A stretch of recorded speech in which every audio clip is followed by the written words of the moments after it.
Salut à tous, c'est la Knock 14 HD et aujourd'hui on se retrouve pour une toute nouvelle vidéo où je vais vous parler de FIFA 16 et de ses nouveautés. Alors comme vous le savez, hier soir a eu lieu la conférence EA Sports à l'E3. Ils nous ont présenté les nouveautés de FIFA 16. Alors bien sûr, comme tout le monde le sait, ce qui a été d'ailleurs ce qui a fait beaucoup polémique, la mise en place des nouvelles équipes féminines qui, qui apporteront un mode de jeu différent et une façon différente de jouer. Beaucoup de personnes ont dit que cela ne servait à rien.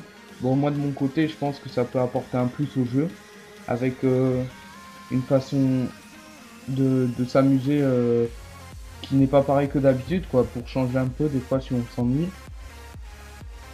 Alors voilà.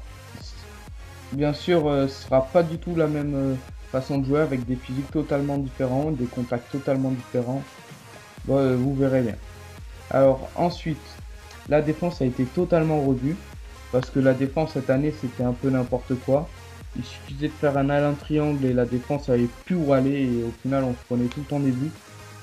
Alors là, ce qu'ils ont fait, c'est qu'ils ont revu l'intelligence des défenseurs qui maintenant sont plus présents au marquage et se laissent moins influencer par les Alain triangle ou quoi. Aussi la nouveauté, c'est des nouveaux tacles glissés qui sont beaucoup plus précis et beaucoup plus efficaces. Et enfin la défense aussi, lorsqu'un joueur part en contre-attaque en 1 contre 1, si on le tacle, le joueur se relève. Si on le tacle et qu'on loupe son tacle, le joueur aura le temps de se relever et de retourner vers l'attaquant pour essayer d'à nouveau lui reprendre la balle. Ce sera un nouveau système qui permettra de ne pas forcément se prendre directement des buts sur, dès qu'on loupe un tacle. Alors ensuite, comme encore une nouvelle fois un gros flop de ce FIFA 15, les gardiens qui avaient été très bof, et dans ce FIFA 16 ils ont été revus pour ne plus faire les erreurs comme ils ont fait cette année, des erreurs plongées n'importe comment, tout ça. Bon, on espère que ça sera efficace et que ce sera pas que des paroles, hein. Bon, alors enfin, il y aura aussi des nouvelles cinématiques, des nouveaux gestes techniques qui peuvent apporter un plus au jeu. Et aussi des nouvelles ambiances de stade comme celle du Vélodrome.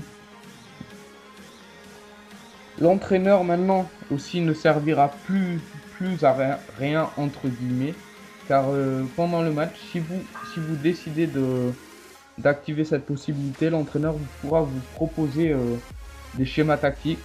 Par exemple, il pourra vous dire de faire la passe ou d'accélérer pour vous amener au but, mais vous pourrez choisir si vous voulez cette option ou pas. Ça aussi, ça peut permettre de la diversité dans le jeu. Et enfin, il y aura un nouveau moteur physique pour une immersion plus réaliste dans le jeu. Voilà, comme ils l'ont annoncé à l'E3, ils n'ont pas fait plus de précision sur ce nouveau moteur physique. On en saura plus avant la sortie du jeu, le 24 septembre 2015. Bon voilà, j'ai fini pour les nouveautés. Et merci d'avoir regardé la vidéo jusqu'au bout. Ciao tout le monde, passez une bonne semaine. Bye bye.